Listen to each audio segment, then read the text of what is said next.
자, 26년도 군무원 7급 기출인데요.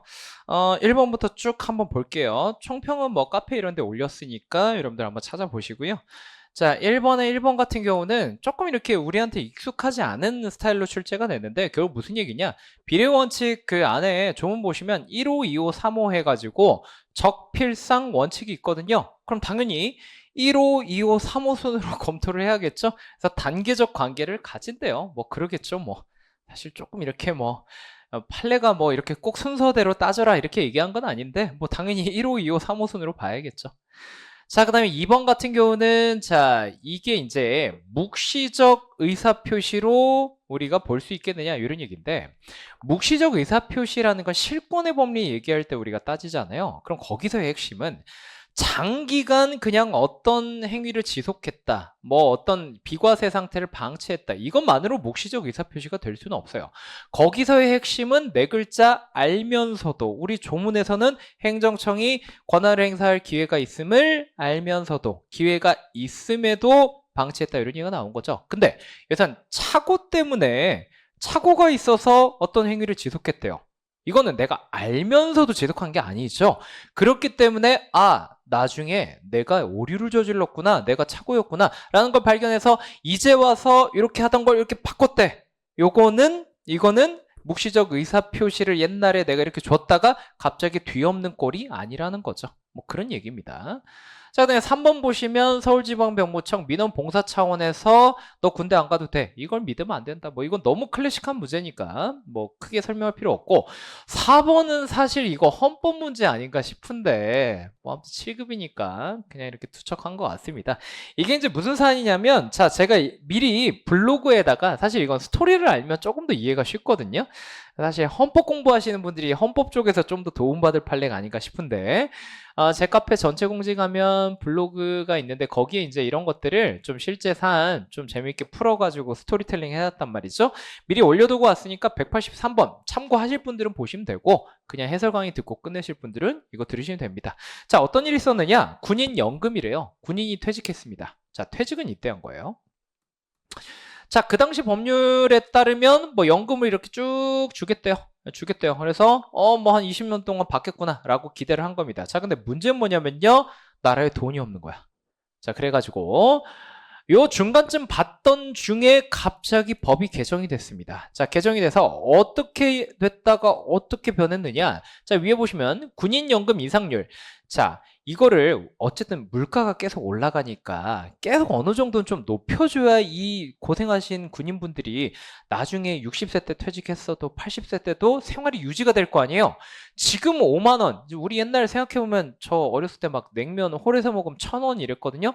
지금 냉면 막 15,000원이잖아요. 그러니까 똑같은 돈을 계속 주면 굶어 죽어요. 그러니까 어느 정도 인상을 해주기로 이때 약속을 했어. 그래서 처음에는요, 현역 군인 보수 월액 인상률로 했던 거예요. 자, 이걸 A라고 해봅시다. 현역 군인들, 자, 이분은 이미 퇴직했지만 우리 후배들이 나날이 보수가 오를 거 아니에요. 그거에 준해서 팍팍 올려주기로 했던 거야. 그러니까 굉장히 해피하죠. 자, 이걸 팍팍 안 올려주면 우리 후배들이 나서서 내 거 올려줘 할 거 아니에요? 그럼 우리 오비들, 은퇴하신 분들도 같이 우리 후배들한테 묻어서 쫙쫙 올라간단 말이죠. 좋았는데 갑자기 전국 소비자 물가 변동률, 이게 뭐예요?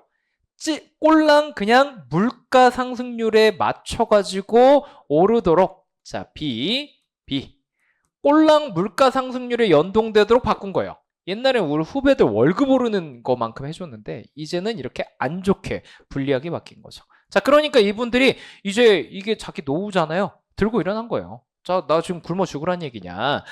결국 주장이 뭐였느냐? 소급입법 금지 원칙 반한다. 불소급, 그쵸? 입법 뭐라고 돼 있었죠? 갑자기 헷갈리네. 해설해 보시면, 잠시만요. 지금 뭐로 돼 있지? 불소급 원칙.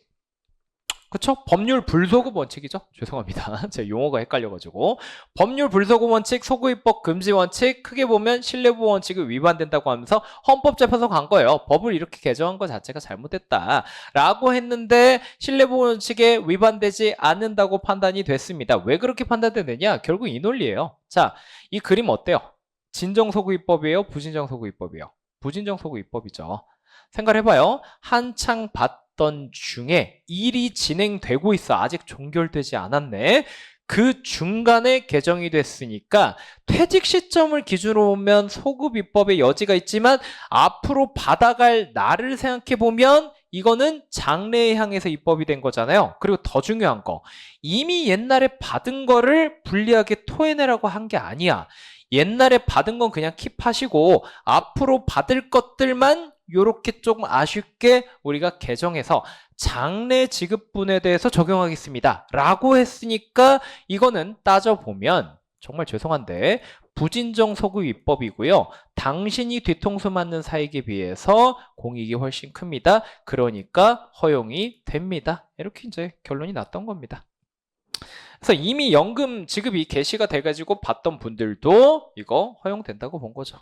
이거 완전 헌법 판례인데요. 자, 내려가시면 2번입니다. 자, 2번 같은 경우는 이제 기간 계산이죠. 기간 계산 아주 빨리 해볼까요? 초일 말일 불사님 얘기. 초일 말일 뭐 늦냐 안 늦냐 이런 얘기인데 행정. 그 다음에 법령 시행일 얘기가 나옵니다. 법령 시행일 얘기가 나요. 그러면은 초일 말일 얘기가 나오는데 이거는 왜 문제가 되느냐? 오늘부터 셀 거야, 내일부터 셀 거야. 그리고 말일은 항상 이때만 문제되는 거야. 하필 끝나는 날이 빨간 날이야. 그러면 오늘로 끝낼래, 내일로 끝낼래가 문제되는 거예요. 끝나는 날이 빨간 날이 아니면요. 자, 그게 4번 선지죠. 기간의 말일이 평일이야. 고민할 게 뭐 있어요? 그냥 끝나는 거지. 근데 하필 빨간 날, 제가 오늘 대체휴일 나와서 녹화하고 있거든요. 그럼 오늘까지 뭔가 기한이면 잠깐만 오늘 휴일인데 오늘 끝나도 돼? 내일까지 미뤄야 되는 거 아니야? 이런 고민이 생길 법도 하겠죠. 자, 말일이 항상 빨간 날일 때 문제다. 자, 그러면 원칙은요. 민법 적용하는 거예요. 자, 우리 군무원 시험에서 민원 처리에 관한 법률을 준용한다 라고 나왔는데 그 법 줄여서 민법이 아니에요. 이름이 원래 외자입니다. 민법입니다. 자, 이때 불산입이다. 내일부터 샌다. 그 다음에 말일이 빨간 날이면 다음 날로 한다. 근데 예외적으로 영업정지 같은 침익적 작용의 기간을 세고 있다. 전부 다 뒤집어. 해서 산입. 그리고 이때는 그 날이 되는 거죠. 근데 우리 종문 보시면 이렇게 빨리빨리 끝나게끔 해주는 게 원래는 이제 법에 규정된 바인데 다만 혹시라도 국민한테 불리하면 민법을 적용할게. 이런 조문도 있다는 거 한번 확인해 보시고. 자, 그다음에 법령의 시행일 얘기가 나오면요. 어떻게 해야 되느냐. 이때 초일은 민법에서 갖고 오고 말일은 이제 침익적에서 갖고 온다. 자, 이렇게 해놓고 읽어보면 1번. 자, 공포한 날부터 시행한대요. 자, 지금 우리가 본 건 법령의 시행일. 공포한 날로부터 일정 기간이 경과한 날부터 시행한다 라고 했을 때는 오늘부터 셀 거야, 내일부터 셀 거야. 말일이 빨간 날이면 어떻게 할 거야? 라는 문제가 필연적으로 발생하죠. 자, 근데 1번처럼 그냥 공포해놓고 오늘 공포했으니까 오늘부터 시행하겠대요. 그럼 뭐 다음 날이냐 오늘이냐 왜 고민해요? 그냥 그날부터 시행하는 거지. 다음 날 틀린 얘기가 되는 거고. 자, 그 다음에 2번 보시면 법령, 3번도 법령 얘기네요. 공포한 날부터니까 이렇게 갖고 온다. 자, 그 다음에 4번 보시면 기간의 말일이 평일이래요. 항상 우리는 빨간 날일 때 그날 할 거예요? 다음 날 할 거예요? 문제가 있는 거고 평일일 때는 그런 문제가 없겠죠. 보통 끝나는 날이 평일로 이렇게 문제 내는 경우는 없는데 여기선 그렇게 냈네요. 자, 그 다음에 3번으로 넘어가시면요. 부관 붙이는 형식 얘기가 나왔네요. 자, 부관 붙이는 형식은 기출에 딱 3개 중에 하나 나옵니다. 자, 한번 정리해 볼까요? 자, 부관 붙이는 형식은요. 협약의 형식 나왔네요. 1번 일방적으로 부과한다. 그 다음에 지금 나와 있는 협약의 형식으로 부과한다. 3번 사법상 계약의 형식으로 부과한다. 자, 되는 게 있고 안 되는 게 있나요? 아닙니다. 셋 다 형식은 아무래도 상관없는 거고요. 다만 내용면에서 공법상의 제한을 회피한다. 실질적으로 관련이 하나도 없더라. 뭐 이런 얘기가 나오면 내용 때문에 위법한 겁니다. 자, 근데 1번 선지는요. 내용이 위법하다, 적법하다 언급이 없네요. 정상적인 세계 가정에서 적법한가 보구나 생각하시면 되는 거고요. 자, 그 다음에 2번 같은 경우 자, 3+1을 떠올리셔야겠죠. 자, 내가 부관을 붙였는데 행정청이 나중에 바꾸고 싶어졌어. 또는 안 붙였는데 행정청이 나중에 붙이고 싶어졌네. 붙일 수 있겠느냐? 4개 사유 중에 하나만 있으면 허용이 된다는 건데 왜 굳이 3 플러스 1로 표현하느냐? 우리 판례 표현을 보면 세 가지를 언급하면서 여기에 하나여 허용되는 게 원칙이지만 다만 종전 목적 달성할 수 없을 만큼 사정 변경이 됐다면 예외적으로 하나 더 허용된다. 자, 그럼 시험 어떻게 나오냐? 4개 중에 하나만 충족되면 되는 거예요. 하나 충족되고 나머지 하나 충족 안 됐네요? 뭐가 문제야? 되는 거죠. 그리고 가끔 이렇게 나옵니다. 4개 중에 하나만 제시하고 요거 여야만 한다. 아니겠죠? 나머지 3개까지 고려를 해야 된다. 자, 3번은 직전에 26년도 국가직 구급에 바로 나왔던 거고요. 원래 시험 잘 나옵니다.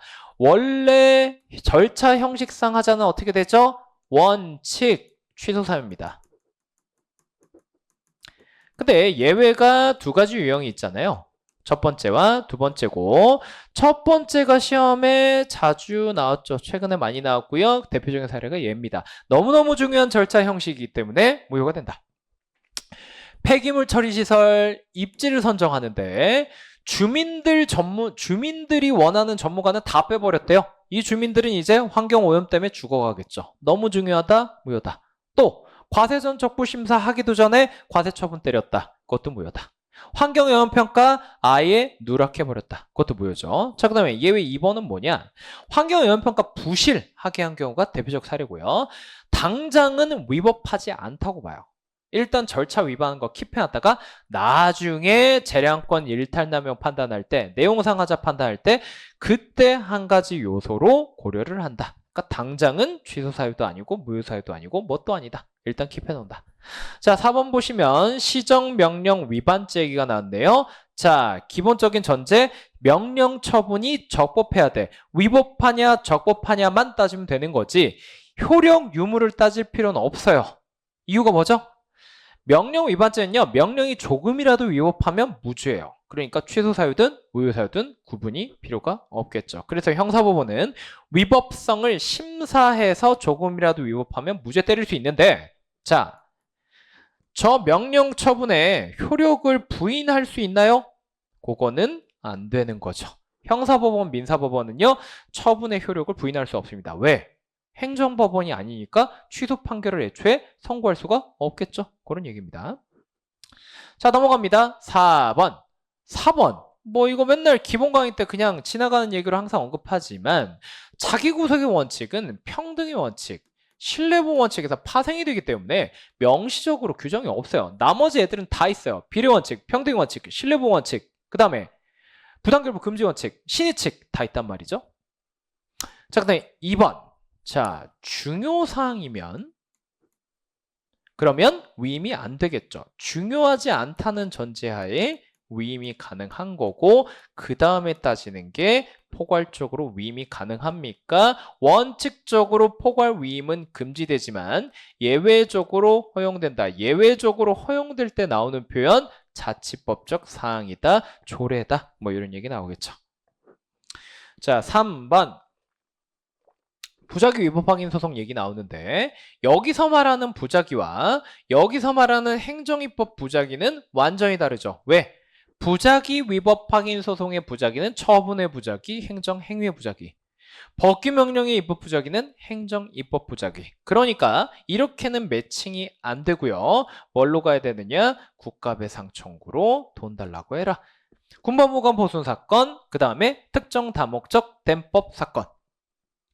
자, 그 다음에 4번 같은 경우는요. 자, 4번 같은 경우는 자, 요게 무슨 얘기냐면 해설을 제가 조금 뭐랄까 조금 좀 쓰다 보니까 좀 오류가 난 것 같은데요. 자, 일단 기본적으로 재병역 판정 검사 규정이라는 게 훈령이었습니다. 자, 훈령 뭐죠? 행정규칙이죠. 우리 군무원 시험에서 옛날에 훈령 가지고 1, 2, 3, 4번 낸 적이 있는데요. 대충 행정규칙으로 취한해가지고 풀면 그냥 풀리는 문제였습니다. 고시 훈령 예규 지침이었고 위임도 안 받았어요. 자, 실제 사례가 뭔지는 블로그에 또 제가 미리 다 올려놨습니다. 182번 사안이고요. 뭐 대충의 스토리를 좀 불러드리자면 별건 아닌데요. 자, 이분이 학부 다닐 때, 대학 다닐 때 신검 받았어요. 신검 받았습니다. 신검 받았고요. 뭐 이때는 건강이 좀 좋았던 것 같아요. 자, 근데 이분이 로스쿨을 갑니다. 자, 학부 다닐 때 조금 그래도 몸이 괜찮았겠죠? 그러다가 로스쿨을 갑니다. 자, 그럼 미필이 로스쿨 가면 군대는 어떻게 하느냐? 나중에 로스쿨 졸업하고 법무관을 합니다. 그래서 그걸 좀 멋들어진 표현으로 법무사관 후보생에 편입이 돼요. 그러니까 기다려준다는 거지. 로스쿨 졸업하고 변시 합격하고요. 법무관으로 입대하시면 됩니다. 장교로 입대하면 되는 거예요. 자, 근데 이분이 뭐 모종의 사유로 로스쿨 졸업하고 법무관을 가셨어야 되는데 법무사관 후보생을 포기해요. 아, 나 법무관 못 가겠어요. 변실이 떨어졌나? 뭐 저도 개인적인 사정이니까 모르겠네요. 아무튼 장교를 안 가겠다고 합니다. 자, 그러니까 우리 병무청에서 뭐라 했겠어요? 야, 빨리 이제 사병 가자. 빨리 입대하자. 자, 그래서 입영을 시키려고 합니다. 자, 그때 이분이 뭘 했느냐? 잠깐! 나 지금 학부 때 신검 받은 거 벌써 몇 년 전이야? 10년 전에 그때 한창 팔팔할 때 건강 좋을 때 신검 받은 걸로 현역 등급이 나왔는데 야, 지금은 공부하고 우여곡절 겪다 보니까 몸이 쓰레기가 됐어. 그래서 나 재검 받고 싶어 라고 얘기를 합니다. 자, 이러니까 우리 병무청이 거절을 해요. 옛날 옛적 신검 받은 걸로 너 1등급이니까 현역으로 사병 가. 근데 이분 거의 30살 됐겠죠. 그러니까 못 가. 나 재검 받고 싶어. 재병역 판정 검사 받고 싶어. 라고 하니까 우리 병무청이 근거를 댔습니다. 야, 10년 전 신검 가지고 할 거고 재검은 못 받아. 라고 하면서 근거로 들이댄 게 얘예요. 대의적 구속력? 없잖아요. 지들 내부 규정 가지고 왜 국민한테 이걸 강요를 해? 니들 맘대로 재검에 관한 규정 만들어 놓고 야, 한참 전에 신검 받은 걸로 재검도 안 해주고 그냥 사병으로 가라는 게 말이 돼? 해가지고 소송이 걸렸고 대외적 구속력 없으니까 원고가 승소한 케이스죠. 뭐 그런 얘기입니다. 자, 블로그 182번 가시면은 아주 상세하게 스토리텔링 해놨으니까 그거 읽는 게 사실은 얘는 더 도움이 될 것 같아요. 자, 넘어갑니다. 5번인데요. 자, 5번은 뭐 옛날에 시험 나왔었죠? 우선협상 대상자 선정과 배제가 있거든요. 둘 다 처분입니다. 우리 시험 어떻게 나왔느냐? 선정은 처분이고 배제는 처분 아니냐? 동전의 양면이니까 둘 다 처분 있고요. 자, 플러스 뭐 시험에 자주 나온 건 아닌데 경찰 간부 시험에서 우선협상 대상자 지위 박탈이 나왔어요. 일단은 처분성이 있음을 전제로 뭘 물어봤느냐? 여기에 청문 절차를 거쳐야 됩니까? 나왔거든요. 청문 절차, 청문을 해야 되는 경우 세 가지 있습니다. 개별법, 행정처분이 필요하다고 인정하는 경우, 그리고 다음 강목에 처분을 하는 경우. 강목의 처분이 뭐냐? 가목, 나목, 다목인데 그 중에 뭐가 있냐면 신분 자격의 박탈이 있습니다. 그러니까 우선협상 대상자 지위 박탈, 왠지 청문해야 될 것 같지만 아니라는 게 결론이었어요. 왜 그럴까요? 가목, 나목, 다목 여러분 처분이 뭔지 행정 절차법 돌아가서 보시면 생계를 끊어오는 처분이에요. 거기서 말하는 신분 자격은 우선적으로 네가 일바따로 협상할 수 있다. 요 정도 의미가 아니에요. 그냥 예를 들어 변호사, 회계사 자격 다 날려. 뭐 강사 자격이 따로 있는 거 아니지만 그것도 못하게 해버려. 나 그럼 뭐 먹고 살아. 요 정도 의미는 돼야 청문의 대상이 된다. 이런 뜻이라서 우선협상 대상자 박탈은 청문 대상 아니다. 자, 2번 가시면 행정계획을 만들어달라, 어디 갔어? 그 다음에 바꿔달라 할 수 있는 신청권이 있느냐? 있다는 거죠. 자, 원칙적으로는 원래 없는 게 맞아요. 자, 봅시다. 행정계획 같은 경우는 원칙 바꿔달라, 만들어달라 신청권이 없습니다. 즉, 거부당해도 대상적이 없다.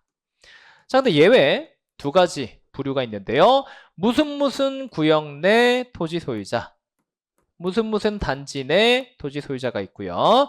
내 땅 안 밟고 사업 어떻게 해? 그러니까 내가 해달라는 건 좀 들어줘야 된다. 그 다음에 중요한 거, 적정 통보 받은 자가 국토 이용 계획 변경을 신청했다. 변경을 신청했다. 적정 통보 받은 자여야만 합니다. 자, 근데 얘는요, 일단 신청권 인정돼서 소송 요건 넘겼는데 본안 심리 가서 신뢰보호 원칙 위반이 아니라고 해서 원고가 패소했었죠. 그것까지 알아두시고요. 자, 그 다음에 3번 같은 경우는 비구속적 행정계획안인데, 자, 이것도 정리해 볼까요? 우리 군무원 시험에 꽤 반복적으로 나왔기 때문에 비구속적이기 때문에 1번 행정소송의 대상이 되는 처분성이 있겠느냐? 없죠. 없어요. 자, 그걸 전제로 이제 얘가 행정소송 안 받아주니까 헌법소원으로 간 거예요. 헌법소원도요, 원칙적으로 비구속적이니까 안 받아줬고요. 대표적인 사례가 시험에는 한 번 나온 적이 있는데요. 개발 제한구역 제도 개선 방안이었어요. 자, 근데 더 중요한 건 이 예외 부분 일반론인데 그게 3번이에요. 예외 보시면 요건이 2개 있습니다. 2개가 있는데 지문에 있는 걸 읽어보시죠. 국민의 기본권에 직접적으로 영향 끼치고 앞으로 법령의 뒷받침에서 그대로 실시될 것임이 틀림없을 것으로 예상이 된다. 2개가 충족되면 예외적으로 헌법소원의 대상으로는 인정이 된다. 이런 얘기고요. 자, 이 부분은 서울대학교 입시 요강, 서울대학교 94년도 입시 요강, 이게 대표적인 사례가 됐습니다. 이것도 블로그에 있는데요. 자, 아무튼 이 결론 잘 알아주시면 되고요. 자, 4번 보시면 뭐 그냥 그렇다요. 사회 기반 시설에 대한 민간 투자 법령에 따른 세 번째 줄 실시 협약은요. 아무튼 사적인 계약이 아니래요. 그러니까 국가가 사업해야 되는데 돈이 부족하니까 민간 투자 받아가지고 얘네한테 혜택을 준대요. 아무튼 공적인 속성이 있죠. 사법상 계약과 똑같이 볼 건 아니다. 그러면 이거 공법상 계약 아니냐? 정황상 그렇다고 보셔도 되는데 우리 대법원 판례에서 명시적으로 이거 공법상 계약이다 라고 하진 않았어요. 그러니까 아무튼 사법상 계약은 아니라는 게 결론이고요. 2번이 워낙 빈출이니까요. 자, 넘어가시면 하자승계인데요. 자, 하자승계도 정리하고 옵시다. 하자승계가 되는 경우가 크게 유형이 3가지가 있는데요. 선행처분과 후행처분이 동일한 법률효과 발생 목적이면 승계가 되겠죠. 자, 그럼 뒤집어서 선행처분과 후행처분이 별개 법률효과 발생 목적이면 원래는 승계가 안 돼야 되지만 예외가 2가지가 있죠. 그럼에도 불구하고 앞 단계에서 통지를 안 해주면 뒤에 아주 거대한 후행처분이 오리라는 걸 예측을 못하고 이걸 두드려 맞으면 수인 한도를 초과하는 경우가 있죠. 이때는 승계를 해준다. 예외적으로. 그 다음에 모든 전제를 다 파괴하죠. 하자 승계고 뭐고 아무튼 선행처분에 무효 있으면 뒤에 것도 전부 무효가 된다. 자, 이런 경우가 있다는 거죠. 자, 한번 읽어볼까요? 1번 독립하여 별개의 법률효과 발생 목적으로 한대요. 이게 왜 나와요? 원래는 승계가 안 돼야 되거든. 하지만 선행처분 무효면 다툴 수 있다가 맞겠죠. 1번 쉽게 풀렸고요. 2번 서로 합하여 동일한 법률효과를 발생한다. 세 번째 줄 한 개의 법률효과 완성한다. 원칙적으로 승계돼야겠죠. 3번 표준지 공시지가 결정 선행처분입니다. 땅의 가격을 매기고 큰 거 이제 하나 오는 거죠. 뒤에 뭐가 와요? 사실 2개가 있습니다. 자, 여기서는 세 번째 줄 수용보상금의 증액을 구한다. 수용재결을 다투고 있대요. 자, 이러면 우리가 미리 암기가 돼 있어야 돼. 요거는요 통지 안 해준 사안이에요. 그러니까 승계된다. 자, 근데 비교해야 되는 거, 만약에 후행처분이 과세처분으로 나오면 이때는 통지해준 사안이에요. 그러니까 이때는 승계가 안 되겠죠. 자, 4번 보시면 얘는 이 부분이에요. 원칙적으로, 자, 여기 이런 예외 사유 있지 않는 한 원칙적으로 별개의 법률효과 발생 목적으로 하면 세 번째 줄에 오른쪽 끝에 있네요. 그러면 승계 안 된다. 자, 앞에 있는 도시군 계획시설 결정은 무엇을 지을 것인가를 결정해주는 처분. 후행 처분인 실시계획 인가는요 어떻게 지을 것인가를 결정하는 처분이에요. 그러니까 별개다. 이런 얘기. 자, 7번 가시면 조문 문제인데요. 자, 돌아가서 같이 볼까요? 자, 7번 보시면 함께 제출해야 된다. 자, 일단 인허가 의제는요 무조건 실체 집중이 아니고 절차 집중이다. 그러니까 관련 인허가 행정청도 직접 서류를 제출받지는 않지만 요건은 검토해야 돼. 일단 주된 인허가를 신청할 때 주된 인허가 행정청에 관련 인허가 서류도 같이 내야 돼요. 그래야 관련 인허가 행정청이랑 주된 인허가 행정청이랑 협의를 하겠죠. 다만 여기 조문 가서 보시면 그 예외가 있습니다. 함께 제출하기 어려우면 주된 인허가 행정청이 정하는 별도의 기한 내에 관련 인허가 서류를 좀 따로 내도 된다. 예외는 있다는 거. 자, 미리 협의해야 된다. 협의를 하면 실체 요건을 심사를 하겠죠. 그래서 3번으로 갑니다. 자, 협의를 요청받았습니다. 관련 인허가 행정청이. 원칙적으로 20일인데요. 자, 의견을 제출해야겠죠. 근데 의견 제출 안 하면 어떻게 볼 거냐? 협의된 걸로 봅니다. 협의가 안 된 걸로 보는 게 아니에요. 20일 지났는데도 의견을 안 주면 협의됐으니까 주된 인허가 행정청이 뭐 할 수 있다? 그냥 관련 인허가 의제시킬 수 있다. 이런 얘기가 되는 거고요. 자, 4번. 인허가 의제로 인해서 관련 인허가 받은 걸로 본대요. 의제가 돼버렸네요. 관련 인허가 행정청이 직접 한 거로 봐야 돼요. 직접 관련 인허가 행정청이 창구를 통해서 접수하고 지가 직접 주진 않았죠. 하지만 네가 직접 준 거나 다름없고, 그러니까 AS는 관련 인허가 행정청이 해야죠. 네가 직접 한 거나 마찬가지니까. 여기까지 같이 보시고 8번 가시면 조문이네요. 자, 기억, 니은 사악한 출제입니다. 자, 한 문장이고요. 요런 거 나올 수도 있다. 가능성을 항상 언급해 드렸는데 진짜로 냈네요. 자, 니은번 먼저 봐야 돼요. 부관한의 부담은요, 똑 떼서 얘만 갖고 소송할 수 있으니까 불가분이 아니다, 가분적이다. 그 자체로서 소송할 수 있다 를 염두에 두고 기억번을 보면 조금 이상하게 느껴질 수 있다는 거죠. 기억번에선 부담이냐 아니냐를 구분 안 하고 그냥 부관은 독립된 쟁송의 대상으로 할 수 없다고 그냥 결론 지어 버리네요. 니은번을 염두에 두면 부담은 이 기억번 설명이랑 안 맞지 않나 싶겠지만 한 문장이에요. 그래서 우리 판례가 어떻게 표현하고 있느냐, 원래는 따로 떼서 소송 못하는 게 맞는데 근데 부담은 아니야 라고 한 문장 내에서 바로 잡거든요. 근데 그거를 떼서 내면 이렇게 어색하게 느껴질 수 있다는 거죠. 이거는 판례 문장 그대로니까 사실 우리가 문제 삼을 수가 없어요. 그러니까 우리가 항상 공부할 때 요거만 이렇게 따로 떼서 내도 우리는 풀 버전까지 당연히 알고 있어야 되고, 내가 아는 풀 버전에서는 바로 뒤에서 부담은 또 별개라고 얘기를 하니까 요 표현 자체를 잘라서 냈다면 유감이지만 문제 제기할 정도는 안 되겠구나. 좀 치사하긴 하지만 어쩌겠어. 출제 요원이 갑인 걸 하고 넘어갈 수밖에 없다는 거죠. 자, 그 다음에 디귿번 같은 경우는 자, 여기서 키워드는 딱 이겁니다. 다른 행정청이 의무 이행을 요구했대요. 자, 이런 얘기입니다. A라는 주된 행정행위에 부담을 딴 놈이 붙였어요. 이 행정청이 붙였어요. 근데 다른 행정청이 지나가다가 야, 너 보니까 1시간 전에 저 행정청이 너 이행하라고 부담 붙였는데 빨리 이행하지 그래, 빨리 의무 이행하지 그래 라고 해서 잔소리했대요. 그럼 잔소리한 이 의사표시가 처분에 해당하느냐? 당연히 아니겠죠. 자, 그 다음에 리을번 보시면 우리가 아는 법리인데 조금 표현을 우리가 평소에 보던 걸로는 잘 안 냈네요.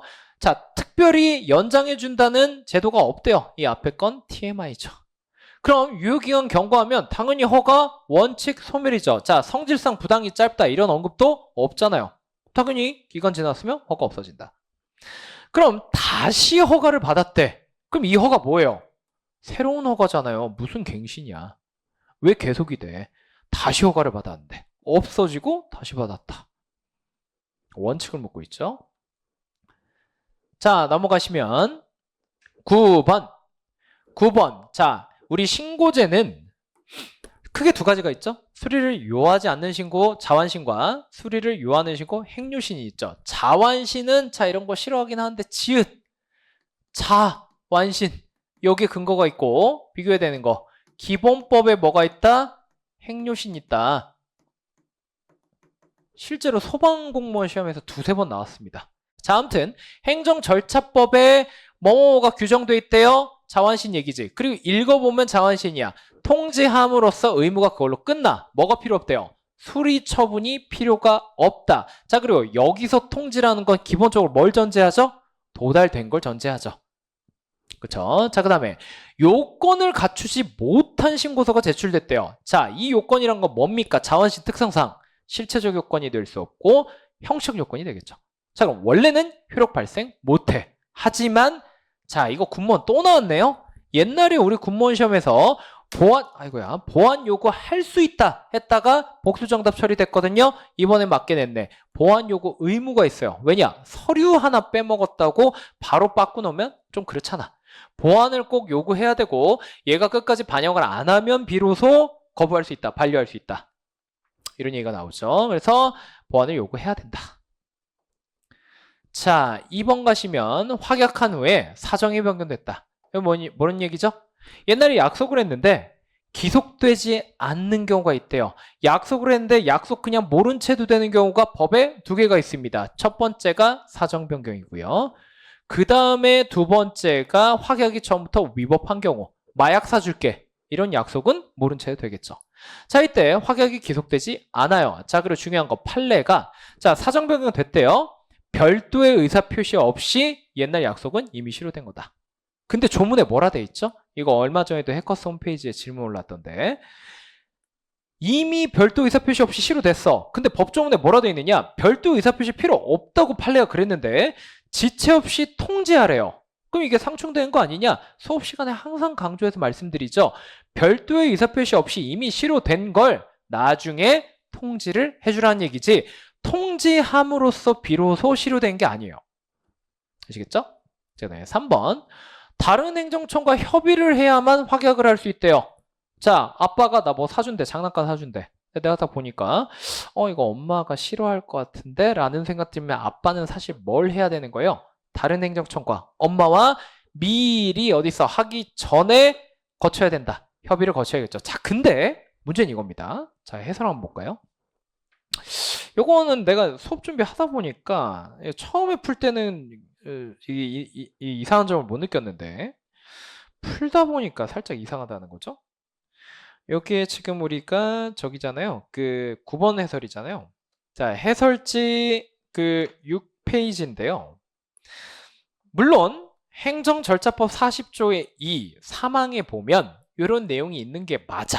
자, 근데 법조문 원문이랑 잘 한번 비교해 보면 원문에는 뭐가 없느냐? 요게 없거든요. 반드시가. 그래서 요게 네, 조금 걸립니다. 물론 일단 2번이 워낙 명백하고 가장 적절하지 않다고 했으니까 뭐 사실 이의제기 안 받아줘도 할 말이 없긴 한데 어쨌든 여러분들은 알아두셔야겠죠. 법조문 원문에는 반드시 해야 된다 이런 쓰잘데기 없는 표현이 들어가진 않았거든요.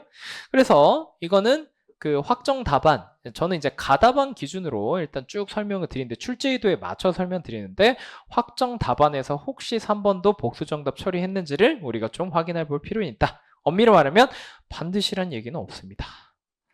자, 아무튼 그렇다는 거고요. 자, 그 다음에 넘어가 봅시다. 4번 같은 경우는 자, 이건 뭐냐? 뭐 개별적 예외 사유죠. 그래서 의견 청취, 의견 제출의 기회를 줘야 되는데 사전 통지 의견 제출해야 되는데 개별적 예외 사유가 가끔 있잖아요. 뭐 긴급성 뭐 이런 것들 있으니까 확인 한번 해보시죠. 이때는 안 해도 된다. 조문 한번 확인해 보시고 자 10번 넘어가시면 1번 항고소송 우리 맨날 뭐 수업 시간에 다루죠. 대상이 첨과 등과 부작이다. 에 대해서 대상이 이거고 항고소송 뭘로 나뉘어요? 취소송, 무효확인소송, 부작위법확인소송. 부작위법확인소송은 부작위 대상으로. 처분 등의 대상으로는 취소송, 무효확인소송이야. 근데 무효확인소송은 배우고 나면 야 이런 바보 같은 소송 왜 하지? 라는 생각이 들죠? 제소기간 지켜서 취소송 가자. 그 다음에 처분과 등은요. 원처분주의를 배우고 나면 등! 제 행정심판의 재결을 가지고 취소하는 경우는 잘 없겠구나 라는 생각이 들겠죠. 그래서 우리 현실에서 대부분은 처분을 대상으로 하는 취소소송이 된다. 자, 2번 당사자소송 법률관계 한쪽 당사자를 피고로 한다. 이게 중요하고요. 행정청이 아닙니다. 자, 일단 얘를 뭐라고도 표현하느냐? 권리주체라고도 합니다. 자, 이 권리주체라는 표현은 뭐를 포괄하느냐? 행정주체와 행정객체를 포괄하는 표현입니다. 이 행정객체는 국민일 테니까 사인이란 말로 바꿔서 출제될 수 있죠. 우리 공무원 7급 시험에서 당사자 소송의 피고는 사인이 될 수 없다. 오짐으로 나왔으니까 하나 여러분들 알아두시고 민중소송은 키워드 자기의 법률상 이익과 관계없다. 기관소송은 기관 상호간이 맞는데 중간에 아주 어색한 스파이가 숨어져 있죠? 숨겨져 있죠? 민간단체는 아니지. 민간단체 아니죠. 민간단체 기관 상호간에 싸우는 걸 왜 행정소송으로 가라고 합니까?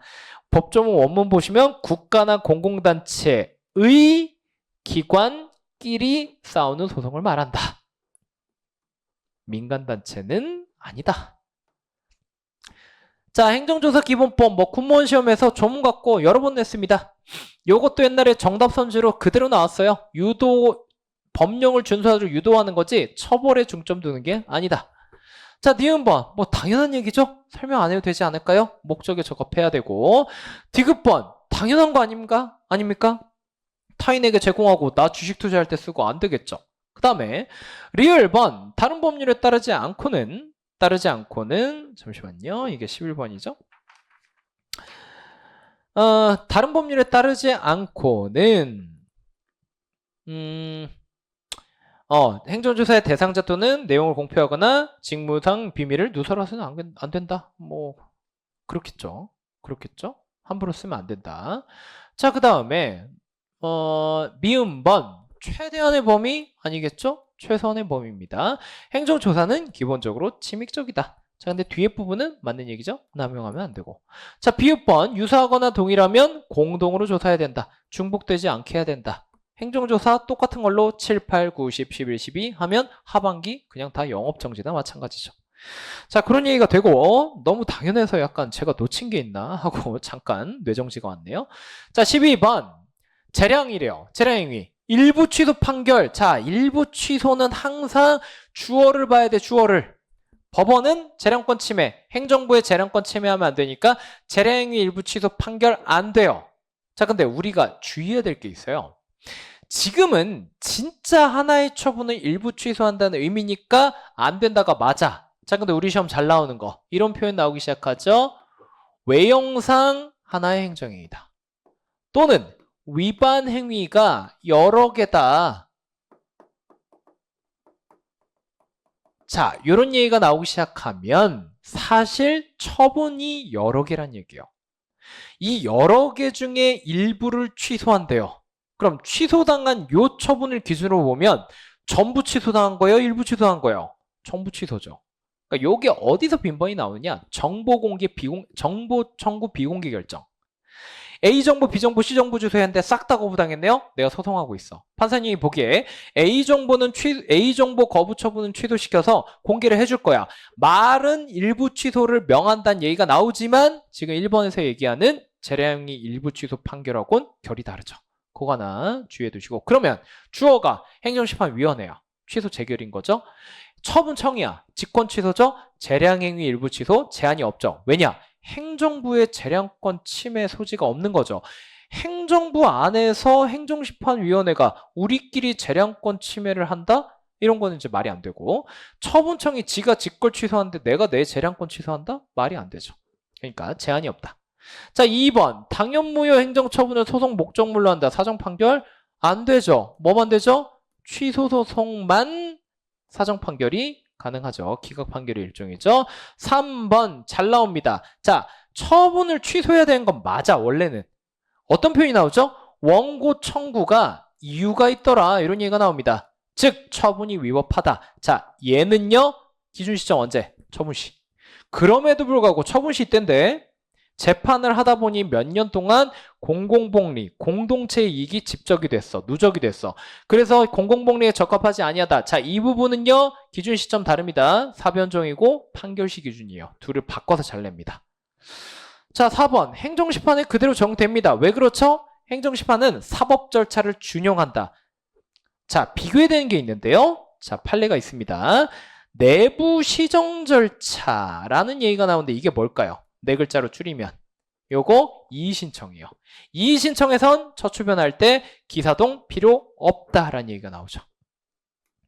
넘어갑니다. 13번. 자, 1번은요 솔직히 형법 판례인데 이거 왜 냈지? 하는 생각이 들어요. 아무튼 형법 얘기니까 뭐 정당 방위, 뭐 정당 행위, 정당 방위 많이 들어보셨죠?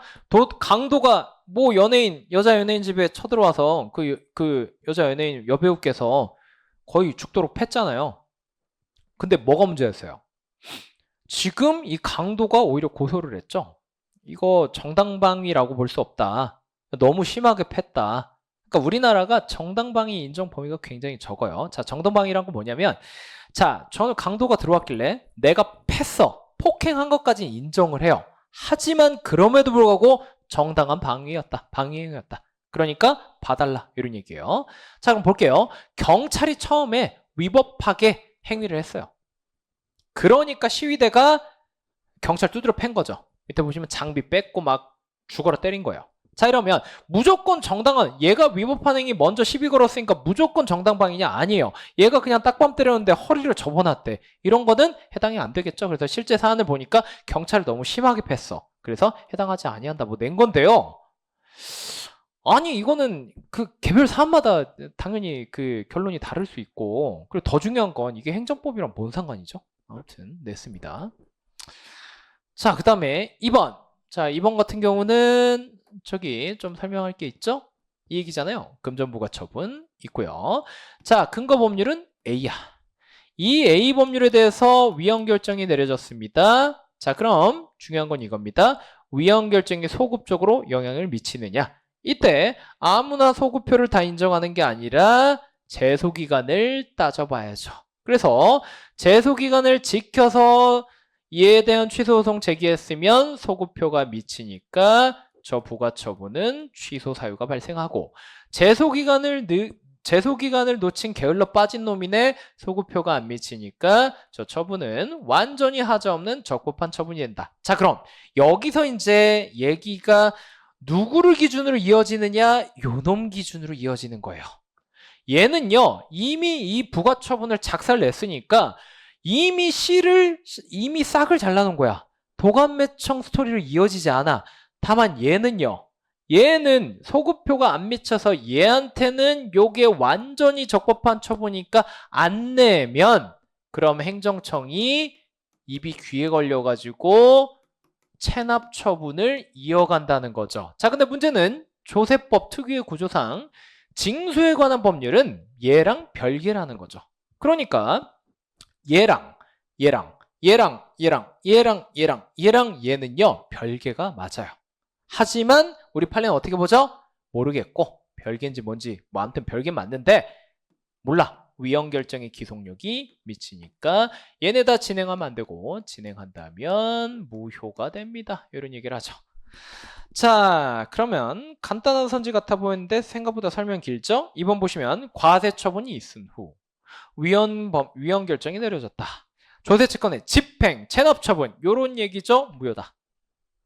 자, 3번 뒤늦게 두 번째 줄, 네 번째 줄 오른쪽 끝에 한꺼번에. 자, 한번 그려볼까요? 뒤늦게 한꺼번에 1개년도, 2개년도, 3개년도 이행강제금을 부과하고 싶습니다. 처음에 철거명령을 내리고 그 다음에 뭘 해야 되느냐? 그때 계고와 통지를 같이 해줘야 이행강제금 부과가 가능한데 시정명령은 뭐 한번 옛날에 일찌감치 해놨고요. 자, 근데 문제는 이거였습니다. 계고를 안 하다가 이때 한 거예요. 이게 뭐죠? 뒤늦게.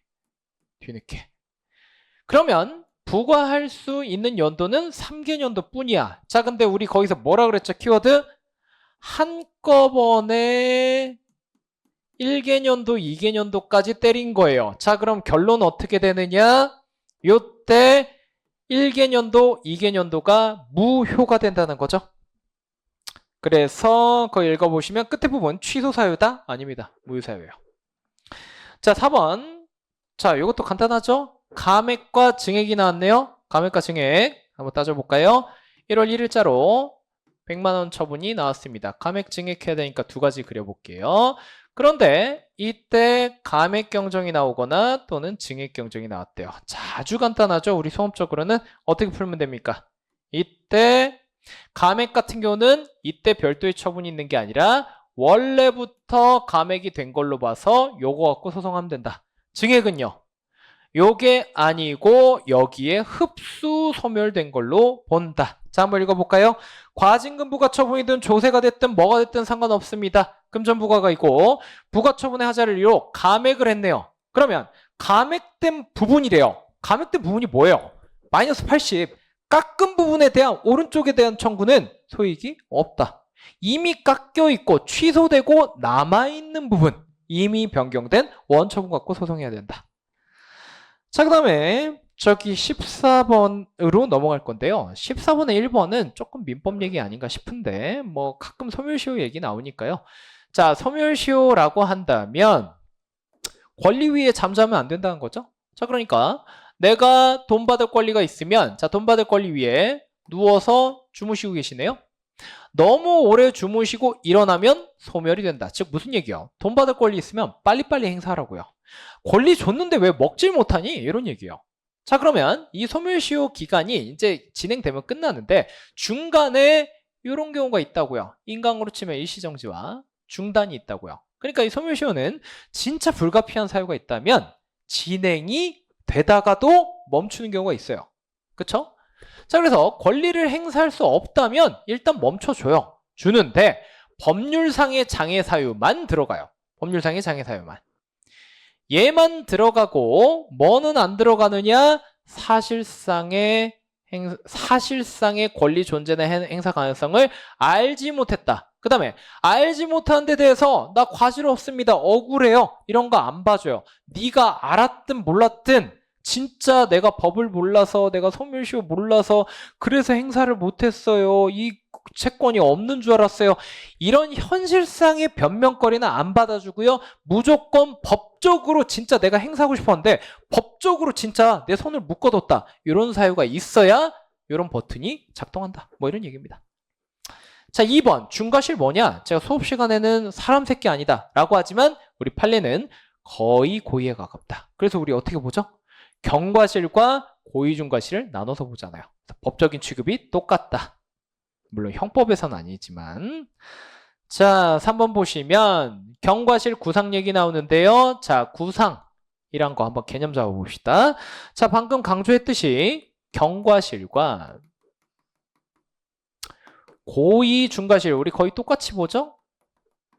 나누고 시작해야 돼. 자, 그러면 국가가 있고 공무원이 있고 국가가 있고 공무원이 있습니다.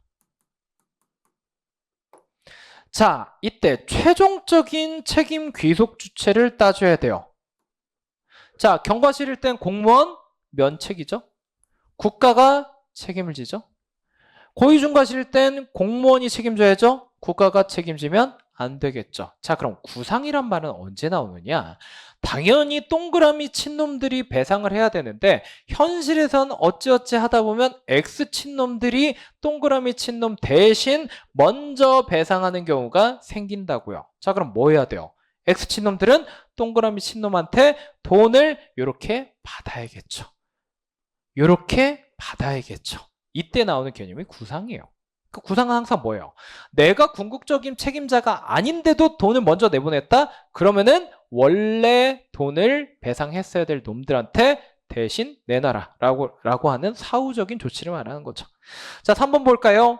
경과실 얘기 나왔네요. 피해자에게 손해를 배상해버렸대. 그럼 어떻게 되죠? 국가에 대해서 구상권을 행사할 수 있어야겠죠. 뭐가 안 되죠? 피해자한테 다시 줬다 뺏으면 안 된다. 반환을 구하면 안 된다. 자, 그럼 오른쪽은 어떻게 돼요? 일단 피해자는 얘든 돈 달라고 할 수 있어요. 얘한테 달라면 구상 얘기가 나와요?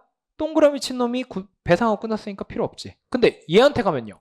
얘는 억울하지. 일단 주고 너가 공적으로 부담해야 되니까 그때는 구상을 한다는 얘기가 나오죠.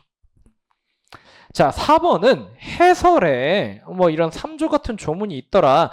안에 내용을 구체적으로 보라고 실어놓은 거 아니에요. 근데 중간 어디서 끊기가 애매해가지고 3조 다 긁어놓은 건데 중요한 건 이렇게 금액을 산정을 한 가이드라인이 국가배상법에 있네요. 얘는요. 자, 우리 국가배상 청구 민사소송 가기 전에 어떤 간이한 절차 있댔죠? 배상심의에 배상 신청하는 경우가 있어요. 걔를 위한 그냥 일응의 기준이야. 그냥 한번 참고할래요? 라는 기준이에요.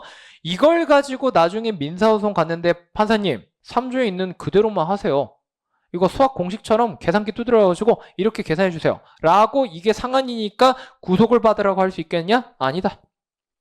그냥 그런 얘기입니다. 법원을 구속하지 않는다. 자, 그럼 15번 참 신박한 얘기인데 솔직히 3번, 4번은 그냥 읽으면 말도 안 되는 얘기입니다. 보세요. 국가배상법에 근거한 행정소송법상의 당사자소송? 이게 뭔 소리예요, 이게? 국가배상법에 근거한 행정소송법상의 항고소송? 이게 무슨 소리예요? 이런 거는 그냥 아예 말이 안 되는 선지. 3, 4번은 그냥 지우시고요. 말도 안 되는 소리를 하고 있고요. 네. 뭐 개그하려고 낸 건지. 자, 아무튼 뭐 우리 입장에서 땡큐죠. 자, 그 다음에 1번, 2번을 가르는 1번, 2번은 잘 낸 선지예요.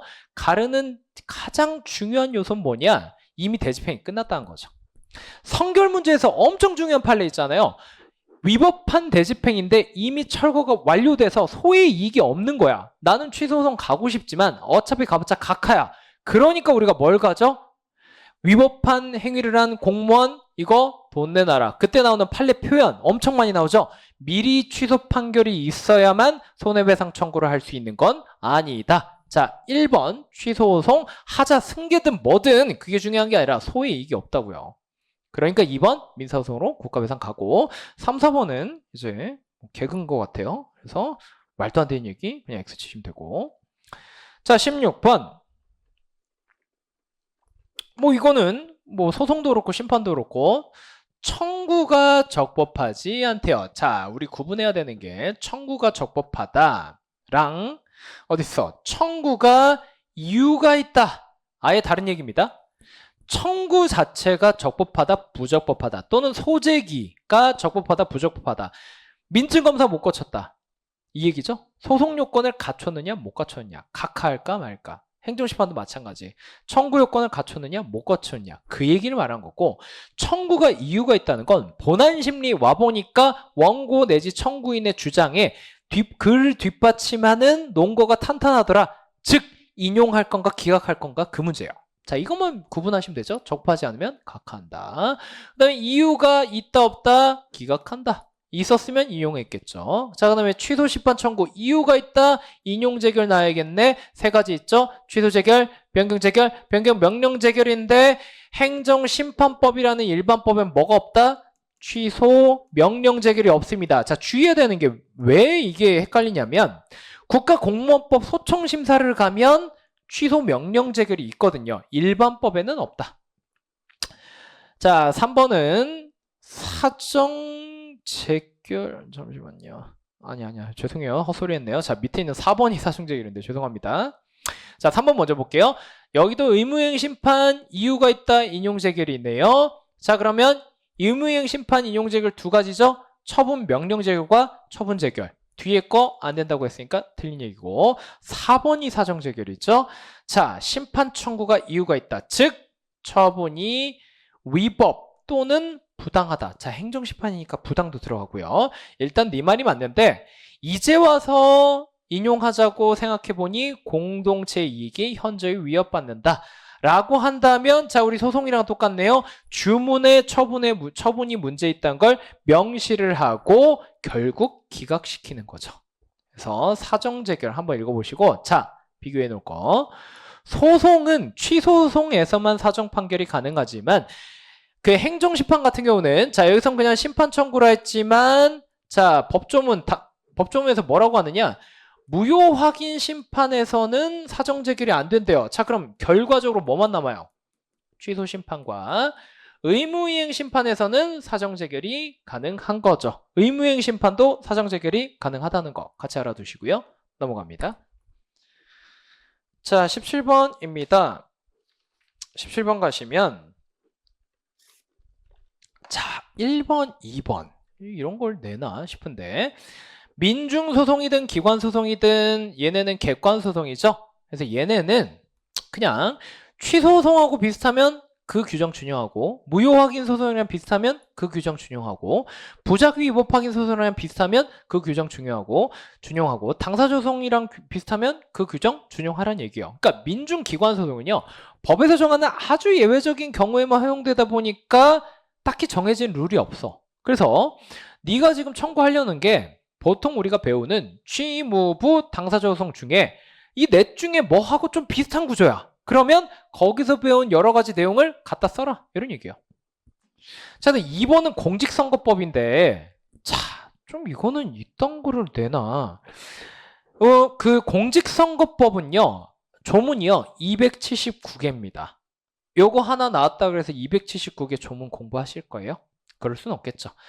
이번 시험에서 강론은요, 그냥 23번, 24번, 25번이니까 그거 위주로 업데이트 하시고, 공직선거법은 따로 그 선관위 직렬이 있잖아요. 그거 하시는 분들만 공부합시다. 자, 아무튼 기왕 나왔으니까 대충 뭐 상식 차원에서 그냥 한번 좀 보자면, 조문이 있네요. 해설 11페이지입니다. 자, 공직선거법 222조가 있는데 선거소송, 그러니까 선거 결과에 대해서 불복하겠대요. 뭔가 문제가 있으니까. 자, 1항과 2항인데 차이만 짚어드릴게요. 1항 첫 번째 줄. 대통령 선거와 국회의원 선거, 대선 총선이죠. 대선 총선에 대해서 소송하실 분들은 대법원으로 바로 가라는 거예요. 그러니까 1심, 2심 이런 거 없어요. 대법원으로 바로 가는 겁니다. 이게 민중소송의 대표적인 사례거든요. 이 선거소송이. 그래서 네 번째 줄. 피고가 누구냐? 당의 선관위원장. 이고. 자, 2항 보시면 지방선거예요. 지방선거는요, 하여간에 좀 나뉘어. 밑줄 친 거 보면 대법원과 고등법원으로 나뉘어요. 그 다음에 더 중요한 거는 네 번째 줄 소청이란 말이 있죠. 그러니까 소청이란 절차를 한번 거친 다음에 그래도 불만이 있으면 맨 밑에 있는 대법원 또는 고등법원 각자 흩어져서 가라. 이런 얘기예요. 그래서 1, 2항 차이만 좀 보시고 이런 게 민중소송이다. 자기의 법률상 이익과 관계없이 아무튼 선거를 바로잡으려고 이렇게 소송하는 경우도 있다. 자, 3번. 직권심리주의죠.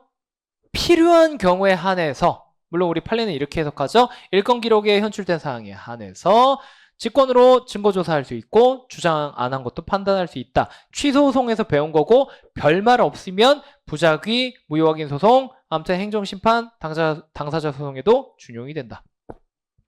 4번. 자, 우리가 위법성 판단하는 기준 시점은 처분시인데요. 부작위 위법 확인 소송은 처분이 없어서 문제 삼는 거잖아요. 그러니까 처분의 뭐 신청시, 처분시가 아니고요. 네가 피고가 언제까지 입을 꾹 다물고 부작위 하나 보자. 즉 재판 끝날 때까지겠죠. 사변종 판결시까지 그때까지 부작위가 계속 위법하게 지속되는지를 봅니다. 자, 18번. 1번. 뭐 당연히 수익적 아닙니까? 그쵸? 유수 점용 허가, 뭐 굳이 분류하자면 특허인데 뭐 명확히 판례가 있는 건 아니고 아무튼 특허로서 수익적 처분이다 이렇게 보셔도 되고요. 뭐 당연하죠. 침식적 처분 의무부가 하니까. 그리고 3번. 자, 형사법원이 뭐래요? 시정명령의 효력을 부인할 수 있네요. 효력을 부인한다는 건 무슨 얘기죠? 쟁송 취소시켜줄 수 있겠느냐? 취소 판결 선고가 안 되죠. 행정법원이 아닌데 어떡합니까? 자, 근데 문제는 이겁니다.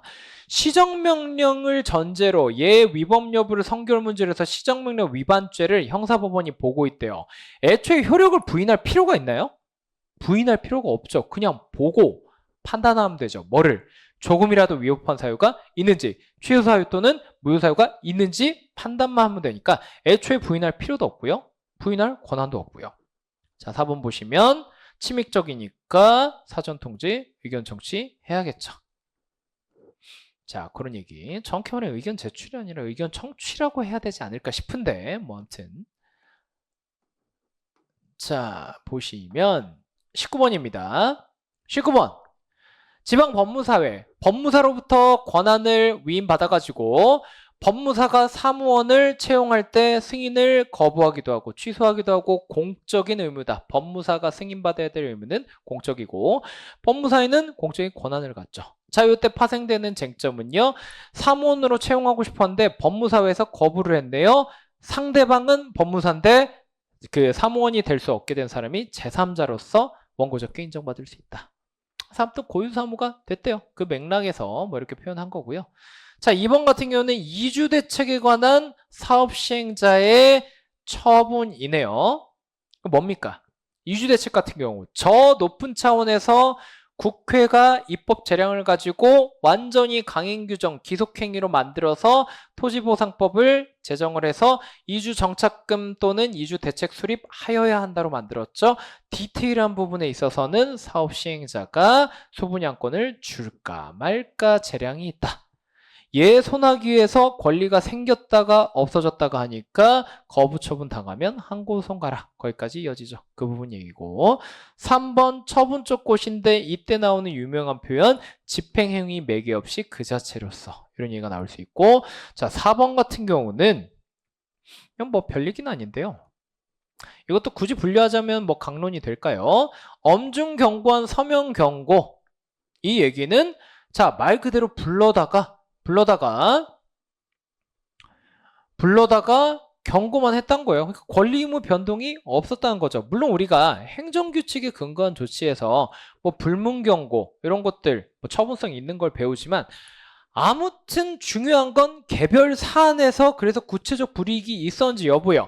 이 사안에서는 그냥 서면으로 경고만 하고 끝났고 따로 인사상 불이익 이런 게 없었나 보죠. 그러니까 이런 것들은 사실 뭐 굳이 이런 거 내야 되나 싶긴 한데, 뭐 아무튼 이 사안에선 그랬다. 그래서 이 표현 그대로 나오면 그냥 처분성 없다고 보시면 되는구나. 논리적으로 뭐 더 따질 게 없습니다. 그 사안에선 그랬나 보죠. 자, 1번 보시면 피고적격을 묻고 있네요. 피고적격은 원칙이 뭐죠? 명의자죠, 명의자. 자, 한번 정리해보면 피고적격은 원칙이 명의자인데 예외가 여러 가지가 있습니다. 자, 이때 권한을 사후적으로 승계했다. 요게 26년도 고까지 9급에 나왔고요.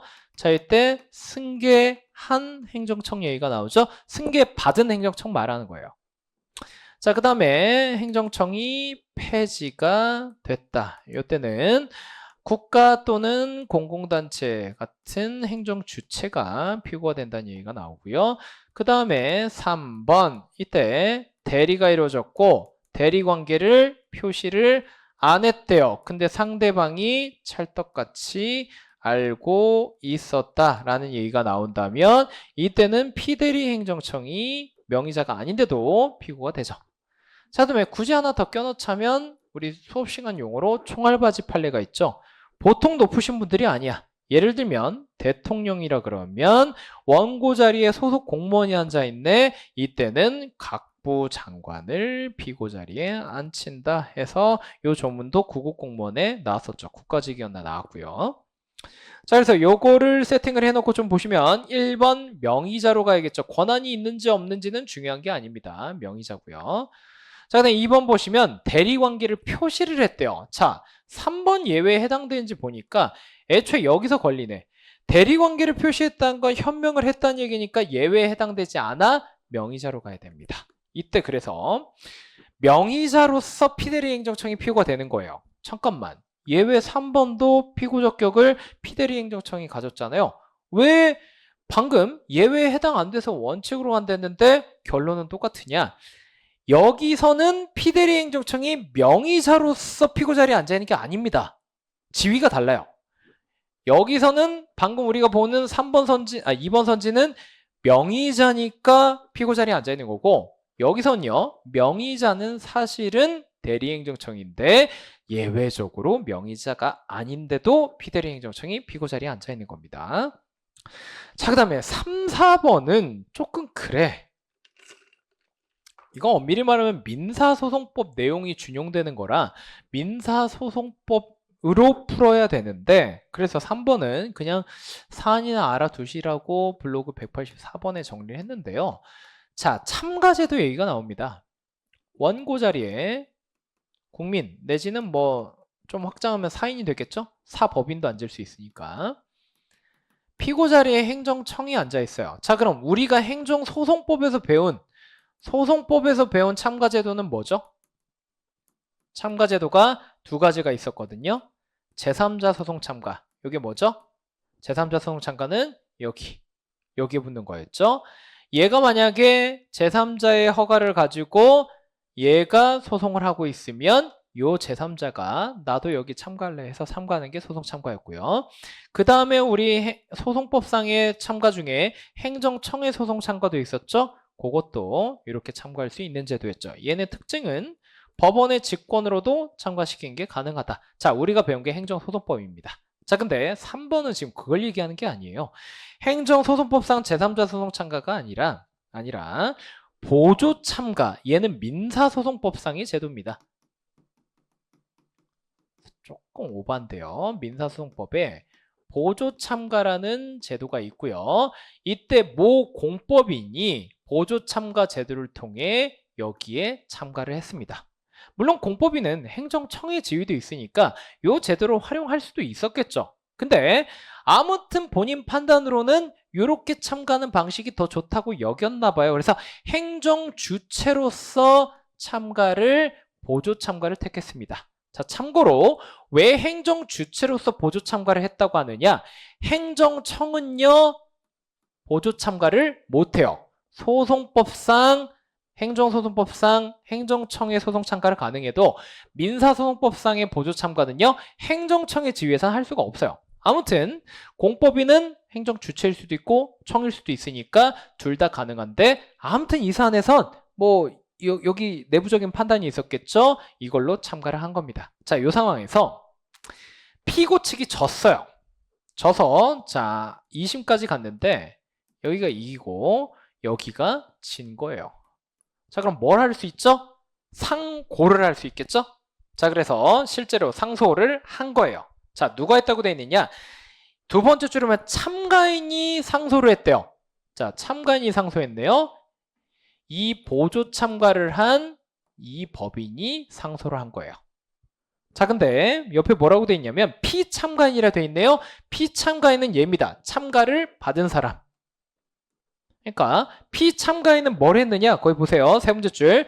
이 상소를 취하하거나 포기했대요. 자, 그러니까 무슨 얘기죠? 얘가 당사자인데 당사자는 대법원 가지 말자. 그리고 옆에 같이 보조 참가한 놈은 야, 대법원까지 가서 쇼부를 보자. 이렇게 된 거예요. 자, 그러면 얘는 가자 했는데 얘가 아예 판사님 싫어요. 나 안 갈래요. 라고 하면 요 취하 때문에 요것도 없던 게 되냐? 안 된다고요. 얘도 어쨌든 들어와서 할 말이 있으니까 얘가 가자면 가는 거예요. 그래서 요 취하 상소 포기는 효력이 없다. 이런 얘기예요. 이게 민사소송법상 보조 참가 법리를 그대로 갖고 온 거예요. 그러다 보니까 굳이 이걸 냈어야 하나? 물론 이제 굳이 연관성을 찾자면 뭐 행정청, 행정주체 얘기 나오니까 뭐 가능은 하지만. 자, 그 다음에 4번은 진짜 오바야. 이건 진짜 70년대 판례 전문 나오지도 않는 건데, 독립 당사자 참가라는 건 진짜 찐으로 민사소송법 용어고요. 결론, 아예 민사소송법 얘기고 이거는 행정소송법 구조에다 안 맞으니까 독립 당사자 참가라는 건 그냥 뭔지 모르셔도 돼요. 너무 복잡해져. 그런 건 애초에 구조도 안 맞으니까 준용이 안 된다, 이런 얘기예요. 그게 민사소송법에 얘기가 있는데, 독립 당사자 참가라는 제도가 있는데 아예 행정소송 구조랑 안 맞아요. 그러니까 이런 얘기 꺼내지도 마라, 이런 얘기예요. 아무튼 좀 그렇습니다. 그 다음에 21번 넘어가시면 기억번은 솔직히 좀 출제 오류입니다. 뭔 소리 하고 싶은 거야 도대체? 자, 해설에도 이미 다 써놨지만 통근 차량이 없는 부대래요. 그래서 군무원이 자기 자가용을 몰다가, 자, 아무튼 부대 밖에 있는 숙소로 곧바로 가던 중에 사고로 다쳤대요. 아니, 남이 얘를 치여서 다쳤다는 건지, 얘가 남을 치여서 다치겠다는 건지, 동승자를 다치겠다는 건지, 뭐 직무행위를 하다가 뭐 다치겠다는 거지, 아무런 언급이 없이 그냥 이거 오른손질해. 뭔 상황을 전제로 낸 거야?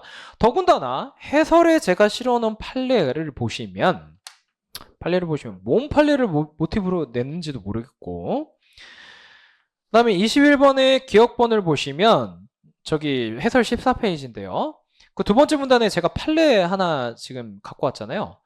요 판례, 공무원이 자가용을 이용해서 근무지로 출근하던 중 발생했던 사고는 직무행위를 하던 중이 아니니까 우리 외관상으로 판단하잖아요. 직무행위 속한지 여부는. 근데 아직 출근 시간 전이야. 출근하기 위해서 동작대교 건너고 있대. 그럼 외관상으로 보기엔 일하러 가는 건지 놀러 가는 건지 모르잖아요. 그러니까 우리 대법원은 국가배상 책임 부정한 적이 있거든요. 얘도 비슷한 사례야. 자가용 이용해서 숙소로 가던 중이래요. 그러면 외관만 보고 따졌을 때 얘가 직무행위를 하는 건지 안 하는지 모르니까 직무행위가 아니다. 이 판례랑 비스무리한 상황이니까 국가배상이 부정돼야 되는 거 아닌가? 라는 생각도 들거든요. 그러니까 솔직히 말해서 뭔 출제의도로 냈는지를 알 수가 없는 이상 기억번에 대해서 제가 제대로 해설하는 건 불가능합니다. 그래서 요걸 가지고 혼자 머리 싸매지 마시고 그냥 제가 해설을 실어드린 판례, 요마저도 그렇게 자주 나온 건 아닌데 아무튼 요 판례를 정확히 숙지하는 게 오히려 중요할 것 같다 하고 넘어갑시다. 기억번은 자, 니은번부터는 이제 잘 낸 문제예요. 니은, 디귿, 리을은. 자, 니은번. 근데 이제 이거를 공무원 연금법에 의한 공무상 요양비라고 판례 표현 그대로 6글자를 다 줬으면 좋았을 텐데. 자, 그 다음에 이 부분 체크하시고 보험급여금 받게 된 경우. 자, 요거까지 엮어서 한번 해봅시다. 리을번 갖고 이제 다들 좀 얘기가 많을 것 같은데 이중배상금지 얘기입니다. 셋 다. 다른 법에 따른 보상 가능하면 국가배상 2번 못 줘. 다른 법에 따른 보상 안 돼? 그러면은 국가배상 주지. 이런 얘기예요.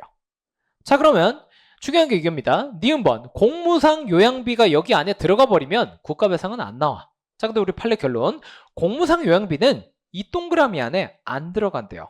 그러니까 뭔가 받고 중복된 걸 또 받으면 안 된다는 게 법리인데 우리 판례는 공무상 요양비는 여기 밖에 있는 그냥 보너스야. 공무원의 복리후생과 뭐 복지 향상과 뭐 생활 보장 아무튼 복지를 위한 보너스로 봐요. 그러니까 개별법에 따른 보상으로까지는 안 본다. 그러니까 국가배상 여전히 나올 수 있다. 이런 얘기죠. 자, 그 다음에 디귿번 보시면 디귿번 자, 시효로 소멸했다는 얘기가 나옵니다. 시효로 소멸했다. 자, 그러니까 이런 얘기예요. 개별법에 따른 보상이 있었는데 요게 소멸시효가 완성돼서 소멸한 거예요. 자, 그러니까 자, 이 권리를 갖고 있던 사람은 뭔 생각을 한 거냐?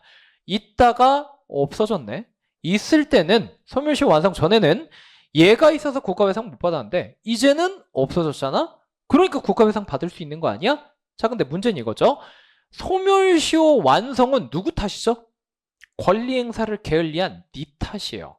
네가 게을리하다가 없어졌다고 국가배상 달라고 한다? 그건 안 되는 거지. 그러니까 여전히 네 책임이니까 시효로 소멸했을 때 국가배상 여전히 못 준다. 이중배상금지 여전히 적용된다. 자, 이때 판례 원문 보셔야 되는데요.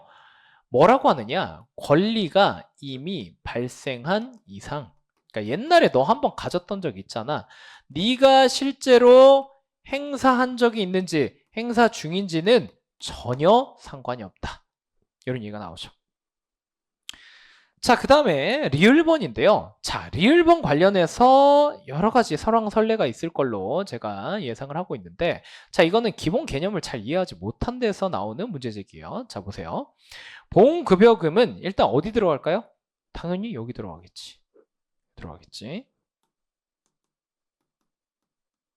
자, 그러면 리을번은 간단해요. 보험급여금을 지급받게 됐대요. 국가배상 못 받잖아. 지금 이거 물은 거예요.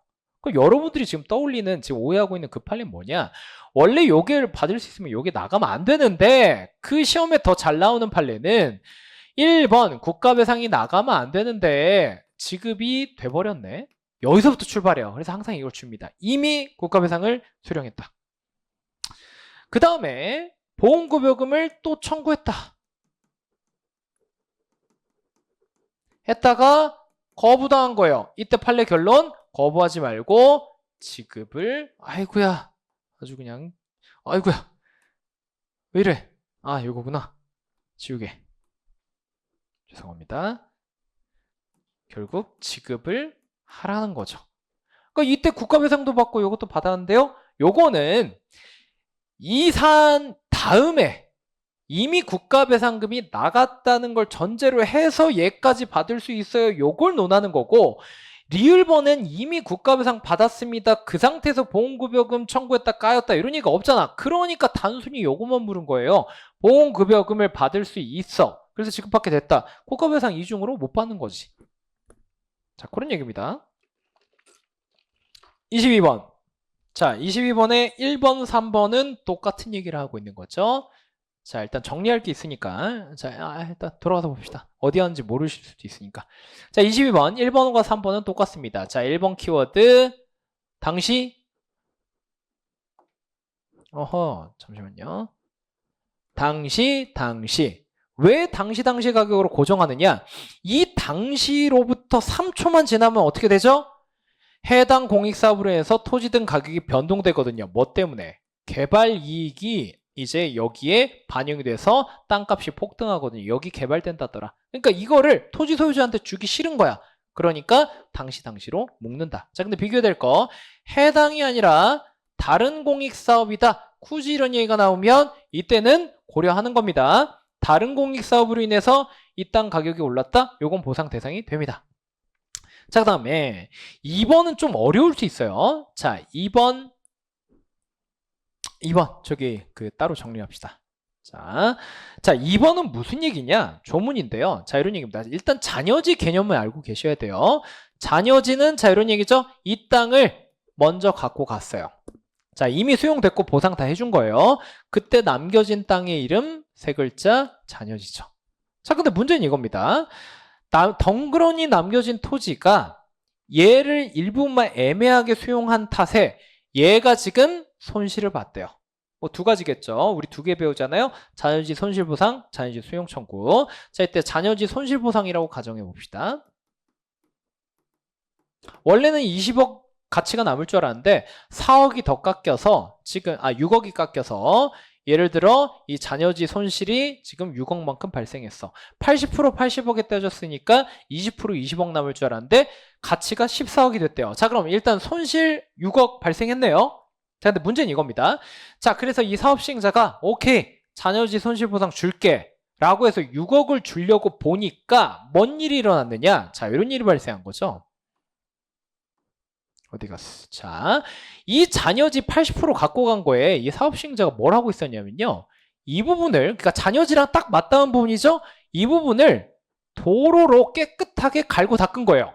자, 그렇게 되니까 이 땅에 엄청난 유동인구가 몰리면서 갑자기 지가가 올라가기 시작해서 그게 영향을 어디까지 줬느냐? 잔여지까지 영향을 주게 된 거야. 자, 그러니까 잔여지가 갑자기 2억만큼은 조금 가격이 올랐어. 자, 그러니까 이 부분 사업 시행자가 내가 80% 애매해 갖고 와서 오케이, 잔여지 손실보상 6억 줘야지 하고 마음을 먹었는데 잠깐만, 너 내가 이 땅 갖고 와서 개발하니까 2억만큼은 또 올랐네? 그러니까 결국 내가 너한테 줘야 될 손실은 4억뿐 아닐까? 라고 생각했던 거죠. 그 얘기가 거의 상계 얘기예요. 자, 이렇게 해놓고 읽어볼게요. 사업 시행자는 동일한 소유자에게 속하는, 자, 동일한 소유자 거였죠? 일단의 토지, 일부의 토지를 일부 취득하거나 사용했대요. 자, 이만큼 80% 갖고 왔어요. 근데 해당 공익사업 시행으로 인해서 자, 이런 얘기예요. 도로 만들고 하니까 세 번째 줄 오른쪽 끝에 잔여지의 가격이 증가하거나 이익이 발생했다. 이 얘기. 2억만큼 올랐다. 그 이익을 까고 6억에서 까고 4억만 보상할 수 있겠느냐? 그게 안 된대요. 마지막 줄 손실 6억과 요 이익 2억을 상계할 수 있느냐? 그게 안 된다는 거예요. 상계할 수 없다. 요건 없는 셈 치고 요걸 온전히 보상해라. 이런 조문이었고요. 자, 4번은 뭐 그렇게 어렵지 않네요. 동일한 사업주에게 보상 시기를 달리하는 동일인 소유의 토지가 여러 개가 있었다. 그래서 김간의 토지가 이만큼 있었다. 땅이 워낙 넓어서 A지구, B지구, C지구 각각 사업 시기가 달라요. 그러면 요거 찔끔 주고, 요거 찔끔 주고, 요거 찔끔 주고. 자, 오답이 뭐가 나오느냐? 단계적으로 지급해도 되겠느냐? 안 됩니다. 자, 얘가 요구하면 한꺼번에 지급해야 되고요. 개인별, 사람 기준 보상이기 때문이에요. 물건별 보상이었으면 따로따로 줘도 되겠죠? 하지만 한 사람한테 속하니까 전부 요구하면 전부 줘야 된다. 자, 23, 24, 25는요. 강론입니다. 자, 얘는 뭐 기존 기출로 다 냈기 때문에 그렇게 어렵진 않네요. 자, 1번 먼저 볼게요. 1번은 솔직히 지방자치법 몰라도 그냥 풀 수 있죠. 조례로 정하도록 법에서 위임했대. 근데 하위법령에서 갑자기 지가 규정해? 이거 뭐예요? 시행규칙에 위임했는데 고시가 규정했다랑 똑같죠. 답 이미 나왔고요. 너무 쉽게 풀렸죠? 자, 그리고 2번과 4번 엮어서 볼까요? 자, 2번은 법률 유보 원칙 얘기고요. 4번은 법률 우위 원칙 얘기입니다. 자, 조례 같은 경우 권리 제한 의무 부관 사항이거나 벌칙에 관한 사항이래요. 침이기네요. 자, 그럼 법률 유보 원칙 적용되겠죠? 조례야, 네 맘대로 규정하지 말고 법률에 위임이 있어야 된다. 이런 얘기가 되겠죠? 자, 이게 아니래요. 침익적 사항이 아니래. 라고 한다면 법률 유보 원칙 필요 없죠? 위임 없어도 그냥 만들 수 있겠죠? 법률에 근거 없어도 되겠죠? 없더라도 제정할 수 있다. 법률 유보 원칙 얘기죠. 자, 근데 법률 유보 원칙은 당연히 침익적 사항에 한해서 준수를 해야 되는데 여전히 뭐는 여기서 그래서 침입적이지 않으면 유보 원칙은 적용되지 않는다는 얘기잖아요. 하지만 그 상황에서도 아이고야 왜 이래. 법률 우위 원칙은 당연히 지켜야 됩니다. 여기 이제 언급이 없어서 그렇지. 유보 원칙은 기본적으로 침입적 사항에 대해서 적용되니까 침입적이냐 아니냐에 따라서 왔다 갔다 하지만 법률 우위 원칙 뭐예요? 법률의 범위 내에서 조례가 규정되어야 될 거 아니에요? 1층의 조례, 2층의 법률이니까 2층하고 충돌하면 얘 무효된다고. 그러니까 법률 우위 원칙 지켜란 얘기는 여전히 있는 거고 그에 관한 게 4번이에요. 자, 4번 뭐냐? 4번 좀 정리가 필요해요. 초과조례, 추가조례 논점인데요. 자, 법률 우위 원칙 얘기입니다. 오해 소지가 있으니까 이건 지우고. 자, 우위 원칙 얘기인데. 자, 이런 얘기입니다. 자, 2층에 법률이 있어. 그쵸? 자, 얘보다 끝발이 낮은 게 조례겠죠. 그러니까 당연히 법률이 우위에 있습니다. 자, 이 상황에서 자, 법률에 이미 규정이 있어서 문제인 거야. 자, 요만큼이 이미 법률에 규정이 있습니다. 자, 근데 조례가 밑에서 비슷해 보이는 걸 규정을 한 거예요. 그걸 이만큼 규정한 거야. 요게 문제야. 뭐가 문제죠? 요 부분이 문제지. 초과조례, 추가조례인 거야. 아니, 분명히 법에서 이만큼 규정 다 해놨거든요. 근데 조례가 갑자기 나도 규정할래 하더니 자, 요만큼까지는 법률을 그대로 법률 그대로 따라한 거니까 상관이 없어요.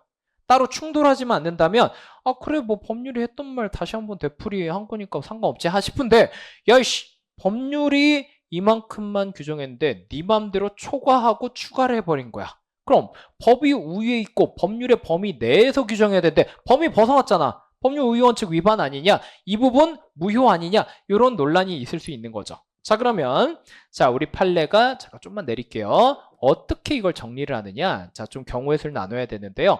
일단 1번. 자, 좀 바꿔볼까요? 색깔을.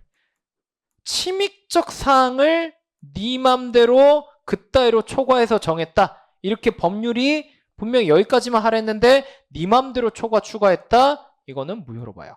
국민 입장에서 생각해봐요. 법률이 그런 건 오케이. 기분 나쁘지만 법으로 만들었다니까. 근데 조례따리가 법에서 우리 딱 이만큼만 제한하려 했는데 이만큼까지 지 맘대로 초과해서 제한해? 그럼 이건 무효가 되는 거죠. 자, 근데 시험에 더 잘 나오는 건 수익적 사항입니다. 조례가 자, 우리 지방 우리 주민들을 위해서 뭔가 좋은 걸 더 주고 싶은 마음에 초과하고 추가했대요. 아니 뭐 더 해주고 싶다는데 여력이 되나 보죠. 이거를 무조건 곧바로 무효로 볼 필요는 없다는 거죠. 그래서 어떻게 하느냐? 좀만 더 내려볼까요? 어떻게 하느냐? 이것도 두 가지로 나뉩니다. 자, 위에 있는 법률과 조례의 목적을 따져보는 거예요. 그래서 둘의 목적이 같지 않은데 가는 길이 달라. 그럼 딱히 충돌하지도 않겠죠? 가는 길이 그냥 다르대요. 그러면은 이때는 유효하다. 봐주자. 아니 애들 주민들 뭐 하나라도 더 주고 싶대. 자, 근데 문제는 이겁니다. 아니 가는 길이 똑같아. 그럼 가다가 한번 박치기 하겠는데? 이런 게 문제죠. 자, 이때 나오는 표현. 이때 동일한 목적일 땐 박치기 할 가능성이 굉장히 높겠네요. 그럼 이때도 우리 판례는 웬만하면 봐주고 싶으니까 어떤 조건을 내세우느냐? 법률을 살펴보니 일률적으로 규정하는 취지가 아니래요. 무슨 얘기요? 지방자치를 위해서 야 우리가 가이드라인은 준 건데 야 니네 뭐 강남구는 돈 많고 하니까 야 돈 많으면 좀 주민들 많이 해줘도 돼. 요걸 용인하는 취지래. 자, 그래서 어쩌다 이렇게 좁아졌지? 실정에 맞게 규율하는 걸 용인하려는 취지래요.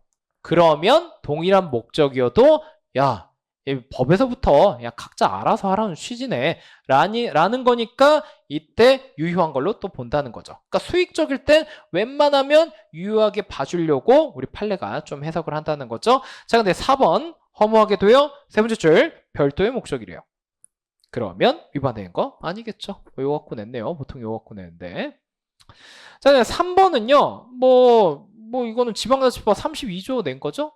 그러니까 아이고야. 조례안을 만들어 왔는데 자, 뭐 지방자치단체장이랑 지방의회랑 뜻이 잘 맞으면 그냥 공포하면 돼. 자, 근데 여기서는 지자체장이 마음에 안 든 거예요. 제2를 요구한 거예요. 다시 돌려보낸 거예요. 지방의회. 자, 근데 지방의회도 한 성과를 하는 거야. 다시 만들어서 또 올려보냈어. 자, 이때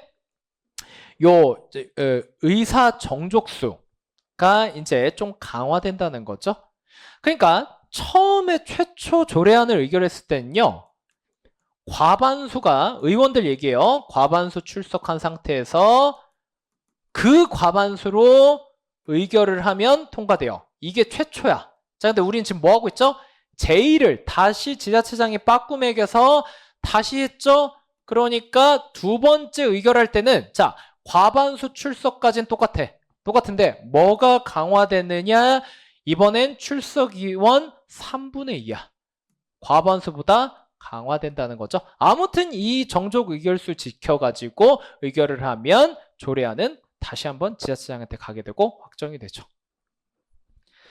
자, 이렇게 된다는 거고요. 뭐 이런 건 지방자치법 그냥 기본적인 조문인 거고, 넘어가시면 이제 보조금 얘기가 나오는데요. 좀 생소할 수 있어요. 그래서 이 부분은 제가 뭐 이틀 뒤인데요. 거기서 뭐 근데 보조금이 자주 나온 건 아니라서 강론 후순위 그 특강 해가지고 뭐 자료 만들다 보니까 자료는 뭐 한 30페이지 좀 넘게 나오는데 한 2~3시간이면 끝날 것 같긴 해요. 그래서 강론 특강 2016 강론 특강 8강짜리인가 있거든요.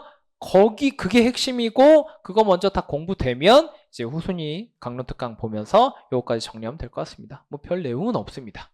자, 1번은 솔직히 총론 내용이에요. 총론 내용.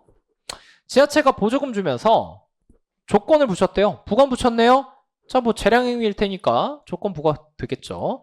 자, 근데 조건을 안 지켰대. 그럼 뭐 해야 되죠? 반환 받아야겠죠. 자, 원고 자리에 누가 있어요? 지자체가 있고. 피고 자리에 누가 있을까요?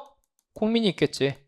당사자 소송의 대상이 된다. 돈 달라는 소송은 당사자 소송이고, 특이하게도 피고 자리에 4인 행정객체가 있네. 당사자 소송이란 거. 자, 그 다음에 2번. 자, 2번. 출연금과 보조금의 차이를 묻고 있는데요. 아무튼 결론 둘은 달라요. 보조금은요, 이런 얘기입니다. 예를 들어 해커스 학원에 보조금을 준다 그러면 이런 식으로 주는 거예요. 저기 보니까 우리 공무원분들 행정법 공부가 특히 더 필요할 것 같아. 행정법 수업 개설하는데 쓰세요 라고 주는 게 보조금이에요. 행위, 어떤 특정한 행위를 하라고 지원해 주는 거예요. 출연금은 이거예요. 해커스 학원을 만드세요. 만드는데 내가 자본금을 좀 드릴게. 그럼 그 다음에 만든 다음에 국어를 많이 개설할지 행정법 많이 개설할지는 학원 마음인 거지. 약간 그 정도 차이가 있다는 거예요. 그래서 보조금은 행위를 딱 특정을 해줍니다. 출연금은요, 돈 줄 테니까 좋은 일에 써. 이런 내용이에요. 물론 이제 디테일한 면에서는 뭐 이제 여러 가지 얘기할 수 있겠지만 영향가 없고요. 자, 그 다음에 3번 같은 경우 보조금 관리에 관한 법률이라는 게 있는데요. 국가 보조금을 전제로 하는 거예요. 여기서 보조금은 국가 보조금을 전제로 한다는 건 지급 주체, 교부 주체가 국가라는 거예요. 그럼 뭐는 빠지느냐? 지자체가 교부하는 건 빠져요. 지금 여기 보니까 이거 정선지고 국가의 지자체에 대한 보조금 들어간다고 하는데요. 자, 지급 주체 누구예요? 국가의 지자체에 대한 거면 여기도 지급 주체는 국가지. 그러니까 들어가는 거죠. 지자체가 주는 보조금은 보조금 관리의 법률 적용 대상은 아니에요. 그러면은 지자체가 주는 보조금은 어떤 법률이 적용되느냐? 여기 나와 있네. 지자체 보조금 관리의 법률. 그래서 이 두 개를 비교해야 돼요. 이거 좀 지엽적이야. 아무튼 뭐 냈네요. 그래서 적용 법률이 다르다는 거고, 지자체 보조금 관리에 관한 법률을 가보면 뭐라고 돼 있느냐? 지방보조금, 지자체가 주는 보조금이 여기서 다룬 거고 위에 보조금관리법이랑 달라요 라고 하는데 뭐뭐뭐는 빠진대 라고 하면서 뭐라고 하냐? 진짜 지엽적이다. 출자금, 출연금, 그 다음에 국고보조재원에 의한 것 3개 뺀대요. 자, 출자금은 뭐냐? 지분 투자한다는 얘기예요. 그러니까 지금 우리가 보고 있는 보조금이랑 다르다. 출연금은 위에서 보조금이랑 다르다고 우리가 구분했죠? 그러니까 당연히 빠지고, 국고보조재원에 의한 것으로서 지자체가 교부. 아니, 지자체가 교부하는데 왜 또 빠지죠? 근데 그 재원이 또 누구 거래요? 국가 거래. 그러니까 이런 거지. 지자체가 뿌리긴 했지만 사실 그 뒤에서 국가가 준 거야. 그러니까 얘는 위에 거지. 누구 주머니에서 돈이 나온지를 따져보니 사실상 국가보조금이래. 이런 거 3개 빠진다. 에휴, 자, 1번은, 자, 뭐 앞으로도 계속 나올 만한데요. 2, 3, 4번은 조금 그래요. 아무튼, 후순위 특강에서 정리할 겁니다. 왜 후순위로 아예 특강 이름을 붙인지는 짐작가시죠? 뭐, 다 여력이 되는 분들에 한해서 불안감을 달래기 위해서 사실은 이런 게 나오면 진짜 지엽적이고, 몰라도 아마 대부분 모를 거니까 당락엔 지장은 없을 거다라는 확신을 심어주기 위해서 어떻게 보면 그냥 멘탈 테라피로 그냥 특강하는 거지 뭐 그 자체가 뭐 시험에 자주 나올 것 같지는 않습니다. 자, 25번까지 강론인데요. 1번 서울시가 시민의 땅을 권리도 없이 그냥 깔고 앉아있대요. 자, 반대로 생각해 볼까요? 내가 국민이 국유재산을 무단점유하고 있으면 두 가지가 가능하죠. 시험 엄청 잘 나오죠? 뭐가 가능하죠? 변상금 부과처분, 기속행위 또는 병행할 수 있는 거. 특이하게도 부당이득 반환 청구 소송, 민사소송할 수 있죠. 자, 지금 거꾸로예요. 내 건데 서울시가 무단점유한대. 자, 내가 변상금 부과처분 할 수 있나요? 시민이 못하죠. 그럼 뭐 할 수 있죠? 똑같이 부당이득 반환 청구, 민사소송 하면 된다. 왜 할 수 없어? 자, 2번. 자, 요거는 뭐 시험 잘 나오죠. 국유재산 대장에 등재되어 있다. 이거 아무 의미 없다. 자, 이런 얘기인데요. 자, 봅시다. 정리해 봅시다. 국유재산, 사유재산, 그 다음에 공적 목적에 제공되는 재산, 사적 목적에 제공되는 재산.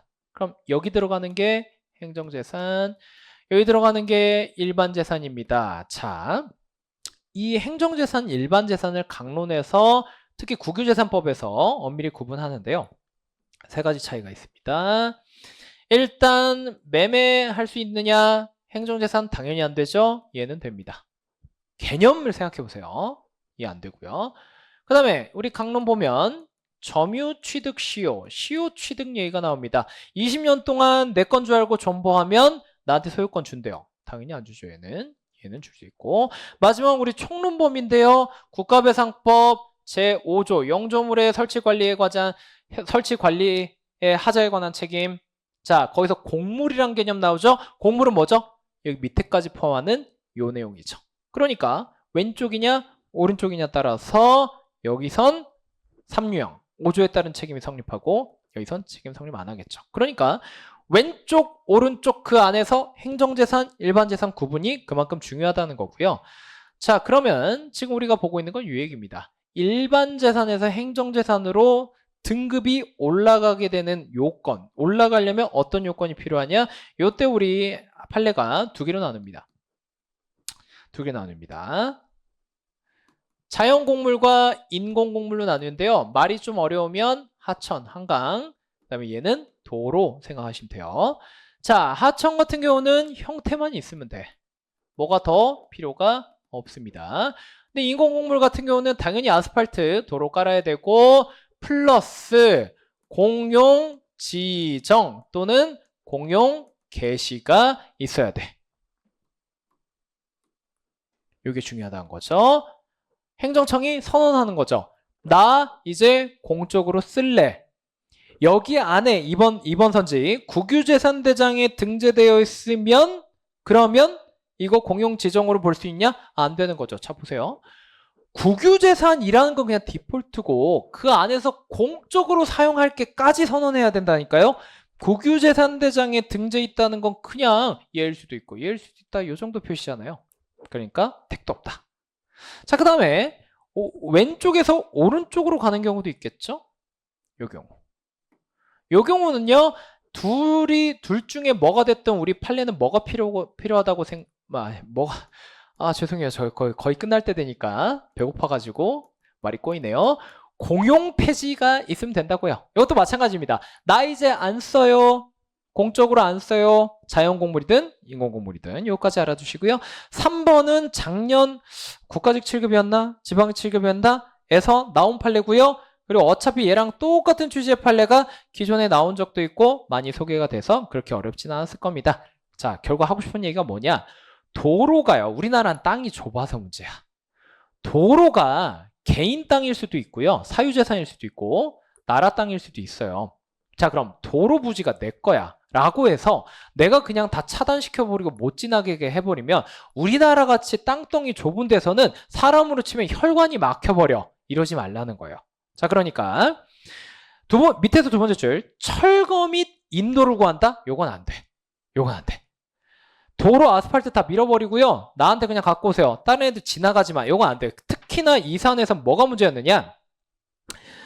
여기선 그냥 임의경매 절차에서 매수했다고만 돼 있지만 사실 알고 매수했어요. 뭘 알고 매수했느냐? 30년 동안 공동체의 통행에 제공됐었던 거 뻔히 알고 매수한 거야. 그러니까 더더욱 여기서 통행을 차단한 건 안 된다. 이런 얘기인데, 자, 주의해야 되는 게 이런 얘기입니다.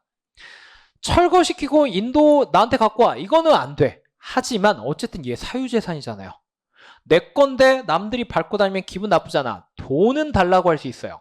그래서 부당이득 반환 청구 당연히 할 수 있고요. 자, 1번 선지에서 봤었죠. 또는 손해배상 청구해도 받아주는 경우 있습니다. 아무튼 중요한 건 돈 달라고는 할 수 있다. 근데 철거, 인도 구하는 건 공익적 목적. 사람들 지나다녀야지. 안 된다. 그래서 30년 이상 관리한 걸 알고 매수했습니다. 자, 그다음에 4번 보시면요. 이거는 조금, 네, 아무튼 이제 알아두시면 됩니다. 문화재가 있대요. 자, 땅을 수용하려고 했는데 여기에 문화재가 있네요. 자, 그럼 일단은 수용 자체는 돼요. 자, 근데 수용이 된다. 어디서? 없다고 볼 수 있다. 그러니까 된다는 얘기죠. 되는데 그러면 문화재는 그냥 보존도 안 하고 부수란 얘기냐? 그 얘기는 아니에요. 여전히 보호하고 보존은 해요. 그러니까 요게 보존된 상태에서 일단 갖고 올 수는 있다는 거죠. 한가운데 박물관 짓고 옆에 주변만 개발할 수도 있고 하잖아요. 그래서 수용을 한다와 보호를 안 해준다는 동의어가 아니에요. 수용도 하고 나머지 개별법에 의해서 여전히 보존도 한다. 이런 얘기가 되는 겁니다. 잠시만요. 뭐 빼먹은 거 있나 잠깐만 체크해 볼게요. 다 같은데 가끔 제가 한 선지 정도 빼먹을 때가 있어가지고 네, 다 해설했고요.